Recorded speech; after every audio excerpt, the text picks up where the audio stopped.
ఇక మంథని నియోజకవర్గానికి సంబంధించి చూసుకున్నట్టయితే కొయ్యూరులో మరి ఇక్కడ మహేష్ రెడ్డి, అదేవిధంగా శ్రీశైలం, అదేవిధంగా లక్ష్మణ్ రావు, నాగరాజు అనే 4 యువకులు అక్కడ పుట్ట లింగమ్మ స్మారకార్థం అని చెప్పి పిఎంపిఎల్ పుట్ట మదన్న ప్రీమియర్ లీగ్ సీజన్ 1 అని చెప్పి ఒక కార్యక్రమం పెడితే అక్కడ కాంగ్రెస్ నాయకులు అడుగడుగున ఆటంకాలు సృష్టించి మరి ఏదైతే పోలీసులను అడ్డంగా వాడుకొని పోలీసులతో బెదిరింపులకు గురి చేసి టెంట్ హౌస్ వాళ్ళను, మరి ఇక్కడ దానికి జనరేటర్ ఇచ్చే వాళ్ళను, మంచినీళ్ళు ఇచ్చే వాళ్ళను, సౌండ్స్ పెట్టే వాళ్ళను, ఆఖరికి ముగ్గు అమ్ముతే ఆ ముగ్గు అమ్మే దుకాణం వాళ్ళను కూడా బెదిరించిండ్రు. మంచినీళ్ళు ఇచ్చేటువంటి వాటర్ ప్లాంట్లను బంద్ చేయిస్తామని చెప్పి బెదిరింపులకు గురి చేసి అడుగడుగున ఆటంకాలు సృష్టిస్తే ఆటంకాలన్నింటినీ కూడా అధిగమించి వాళ్ళు మరి ఇక్కడ ఆ టోర్నమెంట్ను ప్రారంభించిండ్రు. మరి ఏదైతే ఇంత నీచానికి దిగబడ్డ కాంగ్రెస్ నాయకులు నిన్న సిగ్గు లేకుండా మళ్ళీ అక్కడ ప్రెస్ మీట్ పెట్టిండ్రు. ఆ ప్రెస్ మీట్ పెట్టి మరి ఇక్కడ మేమేది దానికి సంబంధించి మేము ఎలాంటివి చేయలేదు. మరి నిర్వాహకుడు ఎవరైతే ఉన్నారో ఈ మహేష్ రెడ్డికి సంబంధించి మరి పుట్టా మధు గారు మాట్లాడినరు. ఏమని అంటే మరి ఆ మహేష్ రెడ్డి అనే ఆ యువకుని అడ్డంగా వాడుకున్నారు. మొన్నటి ఎలక్షన్లలో వాడుకొని ఆయన ఒక టిఫిన్ సెంటర్ పెడితే ఆఖరికి ఆయన టిఫిన్ సెంటర్నే మోయించుకున్నారు అని చెప్తే దానికి కౌంటర్గా మరి ఇక్కడ మాట్లాడిండు. మరి ఏదైతే స్టేట్ చైర్మన్ ఈయనే ప్రకాష్ రెడ్డి అని మరి ఇక్కడ కార్పొరేషన్ చైర్మన్ ఏం మాట్లాడతాడు, ఆయన స్థాయికి ఆయన మాట్లాడే మాటకు ఒకసారి విన్నట్టయితే పైగా వాళ్ళ ఫాదర్ కుమ్మం సమ్మిరెడ్డి అతను మాకు తెలుసు, మా ఊరు పక్క ఊరు కనుక మాకు తెలుసు. అతను ఫస్ట్ టీడీపీ కార్యకర్త, తర్వాత టీఆర్ఎస్ వచ్చింది. ఈ పిల్లగాడు ఆ కుటుంబంలోకి నచ్చుడు కనుక ఎప్పుడు మా కాంగ్రెస్ పార్టీ పనిచేయలేదు, ఎప్పుడు వీళ్ళ కాంగ్రెస్ పార్టీకి పనిచేయలేదు. ఓకే, ఒప్పుకుందాం, ఎన్నడూ మీ కాంగ్రెస్ పార్టీకి పనిచేయలేదు. సరే ప్రకాష్ రెడ్డి గారు మీరు చెప్తా ఉన్నారు ఎన్నడూ కూడా కాంగ్రెస్ పార్టీకి పనిచేయలేదు. కానీ మరి ఇక్కడ ఇది కాంగ్రెస్ పార్టీ కార్యక్రమమేనా? We stand with Sridhar Babu చేయి గుర్తు, ఇక్కడ సీపారావు ఫోటో, ఇక్కడ శ్రీధర్ బాబు నిలువెళ్ళ ఫోటో. మరి ఇక్కడ మహేష్ రెడ్డి అంటే మీకు తెలుసో తెలియదు, గీననే అంటారు మహేష్ రెడ్డి. గీననే మీ పక్కకు కూర్చున్న మీ పెద్ద సారు, మరి మీ పెద్ద సారు పక్కనే వేదిక మీద కూర్చొని ఉన్నాడు. ఎన్నడూ పార్టీలనే పనిచేయనోని అంత పక్కన ఇంత కార్యక్రమం పెట్టుకొని ఎందుకో పక్కనే కూర్చుని పెట్టుకున్నాడు మీకు. మరి దీన్ని బట్టి ఏమర్థమవుతా ఉన్నది ఒకసారి ఆలోచన చేయాలి. అదే విధంగా మీ చిన్న సారు కూడా ఏం చెప్తాడో ఒకసారి చెవులు రిక్కించినాలే, ఏది ఈయన వినాలే. అదే విధంగా మరి ఇక్కడ ఏది దండు రమేష్ మాట్లాడిన మాటలు కూడా విందాం. ఆయన కూడా కొంచెం భాగవతం బాగానే ఉన్నది. ఫస్ట్ ఈయన భాగవతం చూస్తే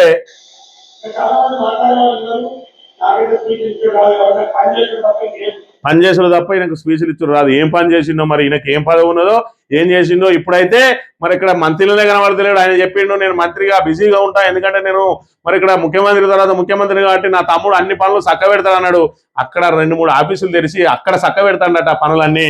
మరి ఇక్కడ ఎందుకంటే రేపు ఎలక్షన్ రోజు మళ్ళీ ఇక్కడ చక్క పెట్టాలి కాబట్టి ఇప్పుడు అక్కడ అన్ని దొబ్బుకొని ఇక మళ్ళీ ఇప్పుడు ఇక్కడ చక్క పెట్టడానికి ఆ ప్రయత్నంలో ఉన్నాడు. సార్ ఆయన ఏం చెప్తాడు అంటే ఇంత తక్కువ టైంలో ఇవన్నీ చేయాలంటే చాలా ఎక్కడ వ్యక్తి ఎంత దూరం అవుతుంది అన్ని ఈక్వేషన్ చేసినందుకు మా బ్రదర్ మహేందర్ రెడ్డి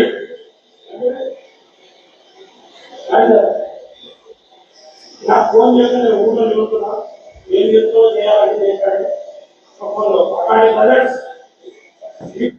ఆయన మహేందర్ రెడ్డి అంటాడు. అప్పటికి ఈ మహేష్ రెడ్డి పరిచయం లేదట.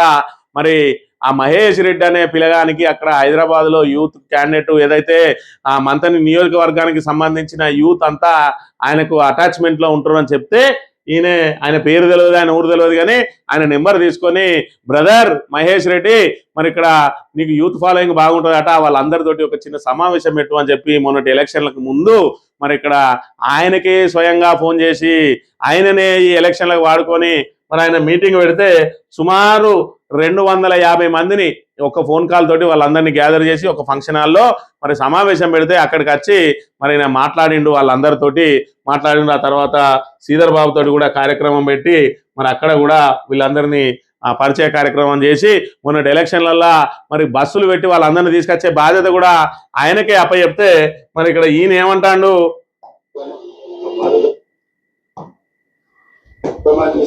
ప్రతి ఎలక్షన్ లో పైసలు తీసుకొని ఆ దొంగ పనులు చేసేటువంటి సంస్కృతి గంటా పదాలు చెప్తున్నా. నేను ఇంతమందిని తీసుకొస్తా అంతమందిని తీసుకొస్తా అని చెప్పి దొంగ పనులు చేసే సంస్కృతి అట. దొంగ పనులు చేసే సంస్కృతి ఉన్నాయని ఎంబడి పక్క కూర్చున్న పెట్టుకొని మీ పెద్ద సార్ ఎందుకున్నాడు? మరి నువ్వు రాష్ట్ర కార్పొరేషన్ చైర్మన్ గా ఉన్నావు, సరే అది ఇప్పుడైనావు కావచ్చు, అంటే రాష్ట్ర స్థాయి నాయకునివే. ఆ రోజు నువ్వు డిసిసి మరి ఇక్కడ జిల్లా ప్రెసిడెంట్. ఆ డిసిసి అంటే ఈ పిల్లగాడు కూడా మరి అక్కడ మీ మండలమే, మీ గ్రామానికి పక్కనే ఉంటది. అక్కడ అరేంజ్మెంట్ చేస్తే కనీసం నిన్ను అక్కడికి పిలుచు కూడా విలువలేదు, నువ్వు వేదిక మీద కూడా లేవు. మరి ఇక్కడ అంటే ఆ సారు నీకు తెలిసి వాడుకున్నాడా తెలియక వాడుకున్నాడా? నువ్వు మాట్లాడే మాటలు తెలిసి మాట్లాడుతున్నావా తెలియక మాట్లాడుతున్నావా? మరి ఫస్ట్ నువ్వు అవగాహన తెచ్చుకోవాలి. ఇలా రాష్ట్ర చైర్మన్ గా ఉన్నావు కానీ నీ పార్టీలో ఎవరెవరు పనిచేస్తారో ఎవరెవరిని వాడుకొని వదిలేస్తారో కనీసం నీకు తెలియదు. మరి ఇక్కడ ఈయనని ఇక్కడ పెట్టుకొని ఇంత పెద్ద ఎత్తున పొగిడిండు. మేము ఇట్లా ఒక ఫోన్ కాల్ తోటే మాకు ఇక్కడ ఇంత పెద్ద కార్యక్రమాన్ని మిత్రుడు మహేష్ రెడ్డి అరేంజ్ చేసిందని ఇక్కడ శ్రీధర్ బాబు పక్కకు పెట్టుకొని కూర్చొని పెట్టుకున్నాడు. నువ్వేమో ఆయన మా పార్టీని ఎన్నడూ పనిచేయాలంటావు. ఇక దండు రమేష్, ఈయన దండు కూడా ఒకసారి చూసినట్టయితే మాజీ మంత్రి కొక్లేశ్వర్ గారు, రెండవది గన్న వెంకటరమణ రెడ్డి భూపాలపల్లి, ఇంకా రాకేష్ రెడ్డి అని వీళ్ళు ముగ్గురు కూడా ఓడిపోయిన వాళ్ళు. మరి మనం ఎన్నిసార్లు గెలిచినమే? మనం జడ్పీటీసీ కథ ఏమైంది? మరి అక్కడ ఇదే ఇప్పుడు సర్పంచ్ నువ్వు ఎక్కడైతే మాట్లాడుతానో నీ పక్కకు అవతల పక్కల కూర్చొని ఉన్నది కొండ రాజమ్మ, ఆమె మీద నీ భార్య ఓడిపోలేదా? ఓడిపోయిన వాళ్ళకు మాట్లాడే హక్కే లేదన్నప్పుడు అసలు నీకు మాట్లాడే హక్కు ఉంటుందా? ఒక్కసారి ఆలోచన చేయాలి. ఎందుకు మరి ఇసొంటి దిగజారుడు మాటలు ఎందుకు? తోటి ఏదైతే దళితుడు, ఆయన కూడా దళిత మంత్రి, మరి అలా ఎవరికి కొమ్ముగాయడానికి నువ్వు దళిత మంత్రిని అవమానిస్తానో ఒక్కసారి ఆలోచన చేయాలి.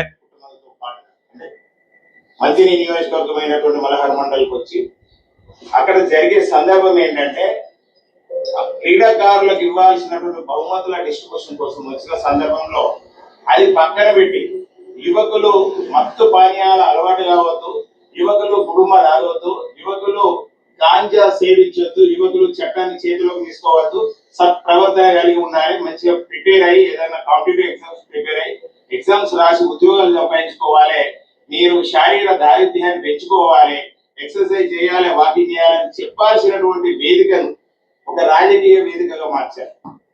నీ అంత తెలివి లేదు కదా వాళ్ళకు. ఎందుకంటే నువ్వు గొప్ప గొప్ప పదవులు అనుభవించి వచ్చినావు, వాళ్ళేమో ఉత్తగానే ఓడిపోయి ఉన్నారు కదా, అందుకే వాళ్ళకి ఆ తెలివి లేదు. శారీరక దృఢత్వాన్ని పెంచుకోవాలి, మరి ఇవి పెంచుకోవాలని దాని రాజకీయ వేదికగా ఎందుకు చేయాల్సింది? కొంచెమన్నా సిగ్గు శరం ఉండాలి. ఇవాళ అక్కడ వాళ్ళు క్రీడలు పెట్టుకుంటా ఉంటే దాని పొలాన్ని, అదేదైతే ఆ క్రీడా మైదానాన్ని ప్లవేసి తవ్వడానికి నీచంగా ఆలోచన చేసిన నీచులు, దుర్మార్గులు మళ్ళా శుద్ధులు వల్లిస్తా ఉన్నారు. ఈ రకంగా అక్కడ ఇది చెప్పాలి, అది చెప్పాలి, ఏది చెప్పాలి? అక్కడ వాళ్ళు క్రీడలు ఆడుకుంటా అంటే మీరెందుకు పోయి అడ్డం తలగాలి? పోలీసు వాళ్ళని ఎందుకు వాడుకోవాలి? ఇవాళ మళ్ళీ ఖండించడానికి ఇంత పెద్ద మంది ఎందుకు రావాలి? మరి ఎందుకు ఈ నీచమైన పనులు? ఎందుకు ఇంత నియంత పాలన? ఎందుకు ఇంత చీకటి పాలన? ఎందుకు మీ సారు మరి వాళ్ళ అయ్య పేరు పెడితేనే పోటీలు నడవాలన్నా అయ్యాలా మంత్రిని? మరి నీ సారు అయ్య జాగిరా ఒక్కసారి ఆలోచన చేయాలి. దండు రమేష్, మరి అదే విధంగా ఇంకేం చెప్పినావు? ప్రేమించి పిల్లో పిల్లగాడు ఇద్దరికి పడకమో లేకపోతే వాళ్ళ ప్రేమ విఫలమై ఎవరైనా సూసైడ్ చేసుకోలేకపోయినా శ్రీధర్ బాబు కరెక్ట్ చెప్పిండు దండు రమేష్. ఎవరన్నా వాళ్ళిద్దరు ప్రేమించుకొని అందులో ఎవరైనా సూసైడ్ చేసుకుంటే ఎవరి పేరు చెప్తా ఉన్నారు? 10 సంవత్సరాలలో ఎవరి పేరు చెప్పిండ్రు? ఇవాళ మంతని మధుకర్కును పుట్టమధుకి ఏం సంబంధం? మరి పోలీస్ స్టేషన్లో ఉరేసుకొని చచ్చిపోయినటువంటి శీలం రంగయ్యకును ఈయనకేం సంబంధం? మరి అక్కడ రాజబాబు మల్హర్ మండల్, నీ మండల్లో ఆ రాజబాబు చనిపోతే ఇంటి పక్కలు కొట్టాడుకుంటే మరి ఇక్కడ పుట్టమధుకి ఏం సంబంధం? అక్కడెక్కడనో కవిరాజు మరి మాముతారంలో దళితులు చనిపోతే ఏం సంబంధం? మరి ఎవరు ఇక్కడ మోకాలకు బోడిగుండుకు ముడేసింది ఎవరు? మరి ఇసొంటి అంటే పాపాలన్నీ మీరే చేసి మళ్ళా మేము మాకు ఏ పాపం తెలియదు అన్నట్టు మాట్లాడుతూ ఉన్నారంటే మరి మీ యథారాజ తథా ప్రజ అన్నట్టు మీ సారు ఎంత అయితే మరి ఇక్కడ నీచమైన పరిపాలన చేస్తా ఉన్నాడో దాన్ని మీరు అనుసరిస్తా ఉన్నారు అనేది దీని ద్వారా తెలుస్తా ఉన్నది. ఇంకా మీరు ఏమేం గొప్ప పనులు చేస్తారో కూడా ఒకసారి చెప్పాలి. నిన్న వచ్చిన ఒక పెద్ద మనిషి, ఆయన 10 సంవత్సరాలు ఆయన ప్రభుత్వంలో మరి దొరల గడియల దగ్గర పెద్ద పాలేరు లాగా ఉన్నటువంటి కొప్పలీశ్వర్ గారు. మరి నువ్వెవరి దగ్గర పెద్ద పాలేరు లాక్కున్నావు? నువ్వు ఇవాళ ఎవరి కింద పని చేస్తా ఉన్నావు? ఇవాళ ఏదైతే దుద్దిల్ల శ్రీధర్కు మట్టి అంటకుంటా పెద్ద పాలేరులకు ఎత్తలేవా? ఇవాళ దళితులతోటే మాట్లాడియాలని దండు రమేష్ ప్రతిదానికి నిన్ను ముందర పెడతలేడా? నిన్ను వాడుకునేది అర్థమైతలేదా? నిన్ను పాలేరు లెక్క వాడతలేడా? ఇప్పుడు మరి నువ్వు చేస్తే పాలేరుతనం కాదు. ఇక్కడ కొప్పుల ఈశ్వరంలో మంత్రి పదవి చేసినోడేమో పాలేరు అవుతాడు. ఇవాళ ఏ పదవి లేకున్నా కూడా ఇవాళ నిన్ను అడ్డంగా వాడుకుంటా ఉన్నారు. అయితే మరి నిన్ను ఇది నీకు పాలేరుతనం ఎందుకు అనిపించలేదు? దండ రమేష్ ఇప్పటికైనా ఒకసారి ఆలోచన చేయి. ఇవాళ ఒక బీసీ బిడ్డను తిట్టించడానికి దళితులను ఎందుకు ముందర పెడతానో ఈ ఆలోచన, ఈ సోయి ఒక్కసారి కూడా వస్తలేదా? ఇవాళ దళిత మంత్రి, మాజీ మంత్రి వచ్చిండు.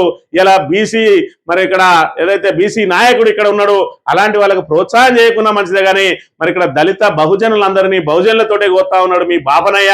మరి ఇక్కడ ఐసు గడ్డతోటి చంపుతాడు అని చెప్పి ఆల్రెడీ పుట్టమది గారు చెప్తూనే ఉన్నారు. అయినా నీలాంటి వాళ్ళకి ఇంకా అర్థం ఎందుకు అయితే లేదో ఒకసారి ఆలోచన చేయాలి. ఇక్కడ ఉన్నటువంటి ఈ 30 మంది 40 మంది కార్యకర్తలు నీ దుర్మార్గమైనటువంటి ప్రభుత్వంలో మేము ఏ స్థాయిలో ఉన్నామో ఈ రోజు కూడా అదే స్థాయిలో ఉన్నాం. నాకేమో కొత్త కార్లు లేవు, కొత్తగా ఇల్లు కట్టుకోలేదు, కొత్తగా భూములు కొనుక్కోలేదు. మీరు 10 సంవత్సరాలు మమ్మల్ని వంచినా, కేసులు పెట్టినా, రోడ్ల మీద అరెస్ట్ చేసి లాఠీ దెబ్బలు కొట్టినా మేము ఇదే స్థాయిలో ఉన్నాం. ఈ రోజు మా ప్రభుత్వం వచ్చి 2 సంవత్సరాలు అంటే 25 నెలలు అవుతున్నా కానీ మేము ఇదే స్థాయిలో ఉన్నాం. ఎందుకంటే మేము దొంగ ఇసుకను రవాణా చేసే వాళ్ళం కాదు. ఒకటి దొంగ ఇసుక లాగేపోతుంటే ప్రైవేటు దండలు వేసి డబ్బులు వసూలు చేసిన వాళ్ళం కాదు. ఇసుక దండ చేయలేదు, బూడిద దండ చేయలేదు, బొగ్గు దండ చేయలేదు, ల్యాండ్ ఏదైతే ఉందో కబ్జాలు చేయలేదు. ఇవాళ మీ కాంగ్రెస్ నాయకులు చేసేటి అన్ని ఇవే. ఇసుక దంద చేస్తాడా? మీ సార్ రాగానే 2 రోజులలోనే ఇసుక లారీలు బంద్ చేయిస్తా అన్నాడు. ఇలా 100లాది లారీలు పోతా ఉన్నాయి. అన్నారం ఏదైతే దానికి సంబంధించిన గేట్లన్నిటిని కూడా తెరిపించి ఇలా బాజాప్తా ఇసుక దందా చేస్తా ఉన్నది మీ దుద్దిల్ల శ్రీధర్ కాదా? లేకపోతే ఆ ఎంబడి మీరు ఏదైతే మన పరిగేరుకున్నట్టు ఇసుకను యథేచ్ఛగా అమ్ముకోవడం లేదా? మీ కాంగ్రెస్ నాయకులు మట్టి అమ్ముకుంటాను, ఇసుక అమ్ముకుంటాను, బియ్యం అమ్ముకున్నారు మొన్నట్రాక. అసలు మీరు చేసే దందాలే లుచ్చ దందాలే. మరి ఇక మిమ్మల్నట 10 ఏళ్ల పాటు అరెస్టులు చేసి కొట్టుకుంటూ తీసుకుపోయినట. ఏ రోజన్నా మీ కాంగ్రెస్ నాయకులకు చిన్న ఇబ్బంది జరిగిందా? ఇబ్బంది జరిగే ఉంటే మీ సారు వచ్చి మరి ఇక్కడ చేసి అసలే ప్రజల కోసం ఏడా ధర్నాలు రాస్తారోకలు చేయడు. ఆ 1, 2 చేస్తే ఆ 1, 2 కేసులు నమోదైనాయా? ఇవాళ పుట్టా మధుకర్ ఏదైతే బయటకు వచ్చి ప్రజల కోసం మాట్లాడితే నిలబడ్డ కాడ కేసులు పెడతాను. ఏ పాటి కేసులు అయినాయో బయటికి ఇవాళ ఈ 2.5 సంవత్సరాలలో ఎన్ని కేసులు అయినాయో మేము ఎఫ్ఐఆర్తో సహా చేస్తాం. మీరు కూడా ఎన్ని కేసులు అయినాయో మీ మీద ఎఫ్ఐఆర్లు పట్టుకుందా. ఒకవేళ ఏదైనా లంఘపనులు చేస్తే మీ మీద కావచ్చు, కానీ మీరు ప్రజల కోసం ఏదైతే పోరాటం చేసిరో ఏ పోరాటం మీద కేసు అయిందో మీరు బాజాప్తా వెల్లడియాలి. లేకపోతే ఖచ్చితంగా మీరు క్షమాపణ చెప్పాలి మంత్రి ప్రజలకు. ఈ మంత్రి నియోజకవర్గంలో సోషల్ మీడియాలో ఏదైనా పోస్ట్ చేస్తే పట్టుకపోయి అరెస్ట్ చేసి కొడుతున్నారంటుంది. ఇది సత్య దూరం. మీరు మాట్లాడిన దానికి మీ నియోజకవర్గంలో అందరికీ తెలిసే ఎవిడెన్స్ ఒకటి పట్టుకొచ్చినాం మేము. ధర్మారం మండలంలో మీ నియోజకవర్గం ధర్మపురి నియోజకవర్గం ధర్మారం మండలంలో 30 ఎకరాల భూమి, అది చెరువు శిఖం మీరు కొన్నారని అక్కడ తిరుపతి రెడ్డి అనే అతను సోషల్ మీడియాలో పెట్టినందుకు మరి అతన్ని గొల్లపల్లి అతను సోషల్ మీడియాలో పెట్టినందుకు అతన్ని పట్టుకపోయి పోలీస్ స్టేషన్ లో పెట్టి మీరు మంత్రిగా ఉండి మీ అధికార దుర్వినియోగానికి పాల్పడి అతన్ని తోటగిరి చేస్తే ఈ రోజు కొంచెం అన్నా మరి జ్ఞానం అన్న ఉండాలి. దండు రమేష్, నీకు ఎక్కడనో ధర్మారంలో ఉన్న తిరుపతి రెడ్డి ఆ ఒక్కటి దొరికింది 10 సంవత్సరాలల్లా తవ్వి అది ఒక్కదాన్ని పట్టుకొని వచ్చి చెప్తాను. నీ పక్కనే కాటారం మండలం నీకుల పోడే శ్రావణు అక్కడ ఏదైతే సోషల్ మీడియాలో ఏదో పోస్ట్ పెట్టిందని చెప్పి హైదరాబాద్కు తీసుకుపోయిను. నీకు సోయి లేదా? హైదరాబాద్కు తీసుకుపోతే అక్కడ నాంపల్లి కోర్టులో బెయిల్ తీసుకొని వచ్చింది. నీకు తెలియదా? దాంతోపాటు మళ్ళీ యథావిధిగా కాటారంలోనే కేసు పెట్టిండు. రామిళ్ళ కిరణ్ దళితుడు, ఆయన మీద కేసులు పెట్టిండు. జోడు సీను బీసీ, మరి ఇక్కడ ఆయన మీద 307 పెడితే కోర్టు మొట్టికాయలేసింది. నా మీద 13 కేసులు పెట్టిండు. మందల రాజిరెడ్డి మీద రౌడీ షీట్ ఓపెన్ చేసిండు. అనిల్ రెడ్డి మీద రౌడీ షీట్ ఓపెన్ చేసిండు. నా మీద కూడా ఏదైతే వాళ్ళ బండారాన్ని అంతా కూడా బయట పెడతా ఉన్నామని చెప్పి మరి ఇబ్బడి ముబ్బడిగా కేసులు పెట్టి ఇప్పుడు రౌడీ షీట్ ఓపెన్ చేసిండ్రు. మా తమ్ముడు అనిల్ మీద రౌడీ షీట్ ఓపెన్ చేసిండ్రు. అనేక మంది మీద అక్రమ కేసులు పెడుతూనే ఉన్నారు. ఈ 2.5 సంవత్సరాలలో ఎన్ని అక్రమ కేసులు పెట్టినో, ఎన్ని సోషల్ మీడియా కేసులు పెట్టిందో మరి ఇక్కడ మేము ఎఫ్ఐఆర్లతో సహా నిరూపిస్తాం. మీ సార్ తోటి ముక్కుభూమికి రాయిస్తావా దండు రమేష్? చెప్పాలి. ఇప్పటికైనా ప్రజల అభిమానంతో ఓట్లు పొందుండి మా సార్ 5 సార్లు గెలిచిండు అని అంటే మీ సార్ 5 సార్లు గెలిచిండు. డబ్బులు ఉన్నాయి, అక్రమ సంపాదన కోట్లు ఉన్నాయి, ఎత్తాండు నాయకులను కొనుగోలు చేస్తాడు. ఇవాళ ప్రజలందరూ చక్కగానే ఉన్నారు. ఇవాళ బీసీ నేతకు 72,000 మంది ప్రజానికం సపోర్ట్ ఉన్నారు. ఇవాళ లీడర్లను కొనుగోలు చేసుకుంటూ మాయ చేస్తూ బయటపడతా ఉన్నాడు. 2014లో మరి తెలంగాణ ఉద్యమం ఉవ్వెత్తున లేచింది. శ్రీధర్ బాబు దుర్మార్గాలు అర్థమైనాయి. ఆ తర్వాత 5 ఏళ్లకే మళ్ళా ప్రజలు మరి ఇక్కడ ఆయన చేసే ఏషాలు, ఆయన చేసే మరి ఇక్కడ ఏదైతే ఆ పాత బట్టలు అక్కడ ఉంటేనేమో కోట్ల మీకెళ్ళి దిగాడు, ఇక్కడికి వస్తే ఇస్త్రీ లేని బట్టలు మొన్న మున్సిపల్ ఎలక్షన్లలో చూసినాం, చిరిగిపోయిన టీషర్ట్లు వేసుకొని తిరిగిండు. ఆ రకంగా మభ్యపెట్టి మరి ఇక్కడ బ్రాహ్మణైన దండం పెడితే అయ్యో బ్రాహ్మణైన దండం పెడతాడా అని చెప్పి మరి ఇక్కడ మనం బడుగు బలహీన వర్గాలం ఇవాళ నీలాంటి వాళ్ళే కొమ్ము కాస్తా ఉన్నారంటే ఏం తెలియని వాళ్ళు ఇంకే విధంగా ఉంటారో ఒక్కసారి తెలుసుకోవాలి. ఇప్పటికైనా ఆ బానిస బతుకు నుంచి బయటపడాలి. దండు రమేష్, నువ్వు కూడా నీకు అంతో ఇంతో తెలివి ఉన్నదని మేము భావిస్తా ఉన్నాం కాబట్టి నీలాంటి వాళ్ళు ముందు బయటికి రావాలి. ఆ దొరల గడి ఏదైతే ఆ ధన్వాడలో గడి ఏదైతే ఉన్నదో ఆ గడిలోకి వెళ్ళి బయటపడి ఇక్కడికి వచ్చి బడుగు బలహీన వర్గాలతో కలిసి పనిచేసి స్వేచ్ఛగా బతుకు అని చెప్పి నీకు మరొక ఆఫర్ ఇస్తా ఉన్నాం బీఆర్ఎస్ తరఫున కూడా.